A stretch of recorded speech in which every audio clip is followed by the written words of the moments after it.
الحمد لله رب العالمين والصلاة والسلام على رسوله الكريم أما بعد فأعوذ بالله من الشيطان الرجيم بسم الله الرحمن الرحيم سورة الحجرات مدنیہ سورت حجرات جو مدنی سورت ہے اس کی 18 آیات ہیں اور 2 رکوع ہیں۔ حجرات جو ہے اس کا معنی یہی ہے حجرہ، کیونکہ یہاں پہ اللہ کے نبی صلی اللہ علیہ وآلہ وسلم کے بارے میں حجرے کا تذکرہ آیا ہے، تو اس لیے اس سورت کا نام حجرات۔ اعوذ باللہ من الشیطان الرجیم بسم اللہ الرحمن الرحیم یا ایہا الذین آمنوا لا تقدموا بین یدی اللہ یا ایہا الذین، اے لوگو، آمنو جو ایمان لائے ہو، لا تقدموا، نہ تم آگے بڑھو، بین یدی اللہ، اللہ سے آگے، ورسولہ، اور اس کے رسول سے آگے، واتقوا اللہ، اور اللہ تعالیٰ سے ڈر جاؤ، ان اللہ، بے شک اللہ تعالیٰ، سمیع، سننے والا، علیم، جاننے والا ہے۔ سب سے پہلی بات کہ بعض دفعہ قرآن پاک میں اللہ پاک نے صدا لگائی اور اس میں یا ایھا الناس کا لفظ استعمال ہوا، اے لوگو، اور جب اللہ پاک نے یا ایھا الناس بولا تو اس مخاطب سے مراد ہر بندہ ہے، کوئی مومن ہے، کوئی کافر ہے، کوئی یہودی ہے، کوئی عیسائی ہے، جتنے بھی لوگ ہیں دنیا کے اندر، اللہ پاک سب سے مخاطب ہے۔ لیکن جہاں پہ قرآن پاک کے اندر یا ایھا الذین آمنو کی صدا لگی، یا ایھا الذین آمنو کہا، وہاں سے اللہ پاک نے اسپیشلی مومنوں کو خطاب کیا، یا ایھا الذین آمنو، اے لوگو جو ایمان لائے ہو۔ میم کے اوپر اگر زبر ہو تو ایمان والے، جو ایمان کے اندر داخل ہو چکے ہوں، اور اگر میم کے نیچے زیر آ جائے، صرف زیر زبر میں فرق ہو جائے، تو معنی کتنا بدلتا ہے کہ اگر آمنو ہو تو ایمان والو، اور اگر آمنو ہو تو حکم ہو رہا ہوتا ہے ایمان لے آؤ، ابھی ایمان نہیں لے کے آئے۔ یا ایھا الذین آمنو، اے لوگو جو ایمان لائے ہو، یہ سارے مومنوں سے اللہ پاک خطاب کر رہے ہیں کہ جو مسلمان ہیں، لا تقدموا، نہ تم آگے بڑھو، بین یدی اللہ، اللہ سے آگے، ورسولہ، اور اس کے رسول سے آگے، اور اللہ تعالیٰ سے ڈر جاؤ۔ یہ جو آیت ہے، اللہ پاک نے اس آیت میں ایمان والوں کو اللہ تعالیٰ اور اس کے رسول اللہ صلی اللہ علیہ وآلہ وسلم کا ادب سکھایا ہے، اور اس میں ادب وہی سیکھے گا جو ایمان والا ہوگا۔ بڑی توجہ طلب بات ہے کہ ادب کون کرے گا؟ جو ایمان والا ہوگا، اور جس کو ایمان کا پتہ نہیں ہوگا، جو مومن نہیں ہوگا، جو کتاب اللہ کو نہیں سمجھے گا، جو رسول اللہ کو نہیں سمجھے گا، وہ کیسے عزت کرے گا اور کس طرح وہ یہ بات سمجھے گا؟ تو اسی لیے اللہ پاک نے یہ فرمایا کہ آمنو، جو ایمان والے ہیں، جو مسلمان ہیں، تو اس بارے میں اس کا شان نزول یہ ہے کہ عبداللہ بن زبیر رضی اللہ تعالیٰ عنہ نے خبر دی کہ قبیلہ بنی تمیم کے سواروں کا وفد، وفد کہتے ہیں کہ جماعت کو، ایک لشکر کو، نبی صلی اللہ علیہ وآلہ وسلم کی خدمت میں آیا۔ سیدنا ابو بکر رضی اللہ تعالی عنہ نے کہا، ان کا امیر، بڑے سادہ سے الفاظ میں میں آپ کو تشریح سمجھا رہی ہوں، کوئی اس میں نہ کوئی مخفی بات رکھ رہی ہوں اور نہ میں اس کو گرامر ایڈ کر رہی ہوں کہ ہر سادہ انسان کو اس کی تفسیر سمجھ آ جائے، کہ وہ چند لوگوں کی جو جماعت آئی ہے، جو وفد اور لشکر آیا ہے، تو حضرت ابو بکر صدیق اور حضرت عمر دونوں پاس بیٹھے ہوئے ہیں اس مجلس کے اندر۔ تو حضرت ابو بکر صدیق نے یہ رائے دی، مشورہ دیا، حکم نے دیا، رائے دی کہ آپ ایسا کریں، سیدنا قعقاع، یہ ایک نام ہے، ہمارے ناموں سے پہلے نام تھوڑے سے عربک میں تھوڑے مختلف ہوتے تھے، قعقاع بن معبد کو بنا دیں ان کا امیر۔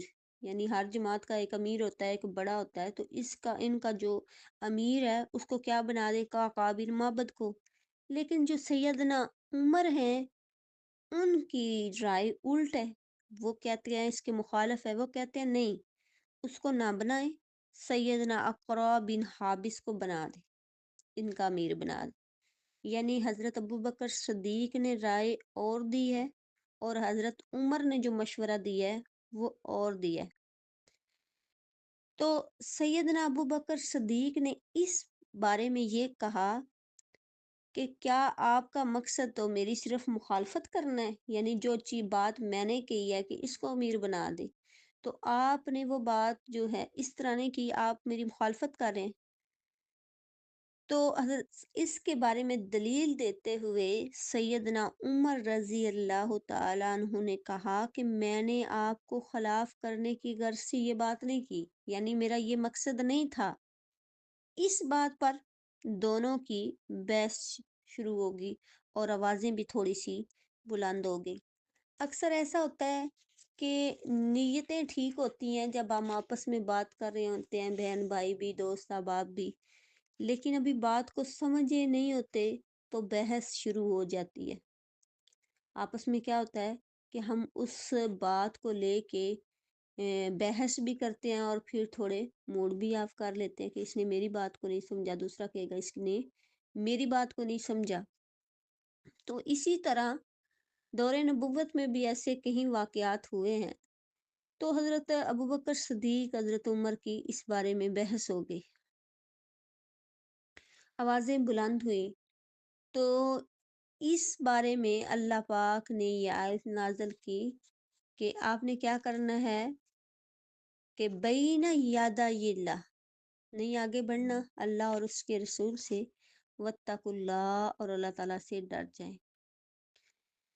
اس کا مطلب یہ ہوا کہ یہ آیت اللہ تعالیٰ اور اس کے رسول کے ادب کے بارے میں، عزت کے بارے میں، احترام کے بارے میں اور تعظیم کا اتنا تقاضا کرتی ہے کہ ان کے احکامات کی اطاعت کریں، جن چیزوں سے روکا ہے اس سے رک جائیں، اور جن چیزوں سے سنت کو اتباع کرنے کا حکم دیا ہے اس پر عمل کریں۔ اللہ تعالیٰ اور اس کے رسول سے آگے نہیں بڑھنا۔ کیسے نہیں بڑھنا؟ وہ تو ہو گیا معاملہ ان کی حیات کے اندر، جب یہ معاملات گزرتے تھے تو پھر کیا کرتے تھے کہ آگے نہیں بڑھنا۔ لیکن اگر یہ آیت ہم لوگ یہ سمجھ لیں کہ یہ تو اس وقت کی بات تھی، اب ہمارے پاس تو نہ وہ محفلیں ہیں، نہ وہ رسول اللہ کی آواز ہے، نہ کوئی ایسا، تو ہم کیسے آگے نہ بڑھیں؟ ہمارے لیے کیا حکم ہے؟ تو ہمارے لیے ان سے بھی زیادہ پیچیدہ حکم یہ ہے کہ جتنے بھی کام اللہ کے نبی صلی اللہ علیہ وآلہ وسلم نے کرنے کا حکم دیا ہے وہ کریں، اور جس سے بچنے کا حکم دیا ہے اس سے بچیں۔ یہی شرعی ادب کا یہ تقاضا یہ ہے، اور یہی شریعت کے احکام کا حکم ہے۔ اور اگر ہم یہ بات کہتے ہیں کہ نہیں، اس بات میں اور اس کا مفہوم الگ الگ ہے، مفہوم بالکل ایک ہے، اس کی وجہ یہ تھی کہ وہ آوازیں تو بلند کر سکتے تھے لیکن انہوں نے میوزک بلند نہیں کیے۔ ہم نے کیا کیا؟ گستاخیوں کی حد کو کراس کر دیا۔ ان کی تھوڑی سی آوازیں بلند ہو گئی، انہیں اپنے ایمان کا خطرہ لاحق ہوا کہ شاید ہمارا ایمان نہ ختم ہو جائے۔ اللہ سے واتقوا اللہ فوراً صدا آئی کہ ڈر جاؤ۔ آج ہم کیا کرتے ہیں؟ اللہ کے نبی صلی اللہ علیہ وسلم نے بانسری کی آواز کو شیطان کی آواز کہا ہے۔ تو آج ہمارے گھروں میں کوئی مولوی ہے، کوئی مفتی ہے، کوئی متقی ہے، ادھر سے لے کر کوئی جانے انجانے میں ہر بندہ اپنے بچوں کے ہاتھ میں وہ میوزک دے رہا ہے، جس سے بڑوں کو منع کیا گیا ہے۔ ہم اپنے سال سال کے بچوں سے یہ بات کا آغاز کر رہے ہیں اور ہم گناہ میں اتنے گھر چکے ہیں کہ ہمیں اس کا احساس تک نہیں ہوتا۔ یہ تو ایک جس بات کو ہم لائٹ لے رہے ہیں، میں اس کو بھی ہائی لائٹ کر رہی ہوں کہ یہ بات ہمارے لیے بالکل بھی ایک ذہن میں وہم و گمان میں بھی نہیں آتی۔ کبھی وہ کارٹونوں کے پیچھے ساز ہوتے ہیں، کبھی وہ گیموں کے پیچھے ساز ہوتے ہیں۔ روکیں ٹوکیں کسی گھر میں بھی داخل ہوں، ایک ہلچل سی مچی ہے، شور، کیا ہوا ہے جی؟ بچہ گیم کھیل رہا ہے۔ وہ گیم کھیل رہا ہے، بچے گیم کی آواز آہستہ کر لیں۔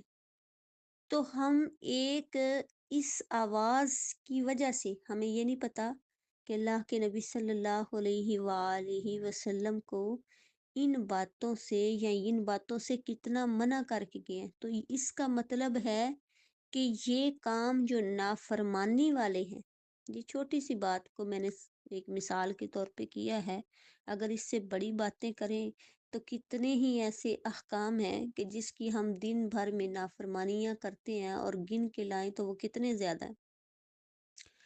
کہ اللہ کے نبی صلی اللہ علیہ وآلہ وسلم نے جتنے کاموں کے کرنے کا حکم دیا وہ ہم نہیں کرتے، تو اس کا مطلب ہے کہ ہم حقیقی طور پر ادب نہیں کر رہے۔ نہیں، ہم سمجھتے ہوں گے نہیں ہم ادب کر رہے ہیں۔ ادب کرنا کیسا ہے؟ سالانہ آپ کیا کریں؟ جلوس نکالیں، گاڑیوں کے وہ جو ہے اس کے اوپر سپیکر رکھیں اور مرحبا صلی اللہ کے نعرے لگائیں، اور اس کے بعد سڑکیں بھر جائیں، لوگوں کو پریشان کریں، لیکن مسجدیں خالی ہیں۔ اذان کا وقت ہو گیا، نماز کا وقت ہو گیا، مسجدیں خالی ہیں، اور جلوس کے لیے کیا کہتے ہیں، غلامی رسول میں موت بھی قبول ہے۔ موت تو قبول ہے لیکن 5 وقت کی نماز قبول نہیں ہے۔ موت تو قبول ہے لیکن اپنے آپ کو سیدھے راستے پہ چلانا قبول نہیں ہے۔ تو ہم ایسے مسلمان بن چکے ہیں کہ ہمارا صرف یہ کرتا ہے کہ ہمارے اوپر سے ہمارا نظر آتا ہے، لوگوں کو دکھائیں، ہمارے قول اور ہوں اور ہمارے فعل اور ہوں۔ اصل میں اللہ کے نبی صلی اللہ علیہ وآلہ وسلم کی سنت کی پیروی کرنا، ان کی ہر بات کو اپنی خواہش پہ ترجیح دینا۔ دل تو میرا یہ کر رہا ہے، دل تو میرا کر رہا ہے کہ میں جو ہے وہ دنیا دار لباس پہنوں، میرے لباس کی بھی جو ہے فٹنگ بھی ہو اور خوبصورت بھی ہو، اور میں باہر بھی جاؤں تو ہر ایک کی نظر یہ ہو کہ یہ سب سے زیادہ خوبصورت ہے۔ لیکن مجھے شریعت یہ اجازت نہیں دیتی۔ اپنی خواہشات کو قتل کریں، کس کے لیے؟ اللہ کے لیے قتل کریں، نہیں اجازت دیتی۔ اور اس سے بھی اگلی بات کہ اگر آپ اللہ اور اس کے رسول کے حکم کے مطابق چلیں گی تو ایسی گندی خواہش آئے گی نہیں نفس کے اندر جو آپ کو اللہ اور اس کے رسول سے آگے بڑھنے کا حکم دے گی۔ اور اس کے ساتھ ساتھ کچھ چند ایسی فکریں بھی بولتی جاؤں تاکہ ہماری نوجوان نسل کی اصلاح ہو جائے۔ تو ہمارا ایمان کیا ہو جاتا ہے کہ ہم شادیوں کے اندر اس حد تک تیار ہو کے اور بے پردگی کا مظاہرہ کرتے ہیں، تب ہمیں خیال کوئی نہیں آتا اللہ اور اس کے رسول سے آگے بڑھنے کا۔ پھر صرف اگر کوئی پردہ کرنے والا مل جائے، نظر آ جائے، تو پھر یہ ہوتا ہے کہ بس وہ تو پڑھتی ہوگی، وہ تو پڑھاتی ہوگی، ہیں اس لیے کرتی ہے، اس لیے وہ کر رہی ہے۔ تو میری عزیزہ، یہ کوئی کسی کے لیے مخصوص نہیں ہے کہ یہ کسی